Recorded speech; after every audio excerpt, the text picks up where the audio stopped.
শক্তিশালী একজন নবী ছিল। উনি মালাকুল মাউতকে বলেছিলেন, মালাকুল মাউত, আমার মৃত্যুর সামান্য কিছু আগে আমারে বইলো, আমার একটা কাজ আছে। মালাকুল মাউত মৃত্যুর কিছু সময় আগে এসে বলল, সুলাইমান, সময় শেষ, অল্প কিছু সময় বাকি, কি করবেন করেন। সাইয়েদনা সুলাইমান জিনদেরকে ডাকলো, ও জিনেরা, বিশাল একটা প্রজেক্ট আছে, প্রজেক্টে কাজ শুরু করো। আর কিছু জিনকে বলল, চারদিকে গ্লাস ফিটিং করা একটা রুম বানাও। সাইয়েদনা সুলাইমান আলাইহিস সালাম গ্লাস ফিটিং করা রুমের ভেতরে ঢুকলেন। এই রুমে ঢুকার দরজা নাই, হাতে একটা লাঠি নিলেন, লাঠির মধ্যে ভর করে দাঁড়িয়ে রইলেন আর জিনদের দিকে তাকিয়ে রইলেন। জিনেরা এত বদমাশ ছিল, সাইয়েদনা সুলাইমান দাঁড়িয়ে না থাকলে কাজ করতো না, দাঁড়ায় না থাকলে আজও লোকজন কাজ করতে চায় না, ঠিক কিনা?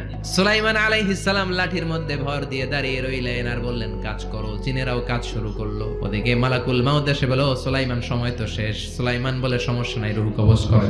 মালাকুল মাউত ওইভাবে লাঠিতে ভর দেওয়া অবস্থায়, দাঁড়ানো অবস্থায় সাইয়েদনা সুলাইমান আলাইহিস সালামের রূহ কবজ করে নিলেন। উনি এমন ভাবে দাঁড়িয়েছেন, রূহ চলে গেল, লাশ হয়ে দাঁড়িয়ে রইলেন।